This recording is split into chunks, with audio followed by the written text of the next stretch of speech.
Hey guys, welcome back to the channel. So today I just wanted to do a quick video to show you guys some of the coffees I picked up at the Starbucks Reserve Roastery in Seattle. I'll do full reviews of each of the coffees with details as I open them.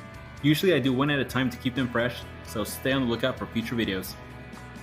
So the first coffee was a sun-dried single origin Costa Rican from Starbucks' own private farm Hacienda Isacia. The next one is called Princey Blend and it's the one I currently have open. You can tell the bag's a little low.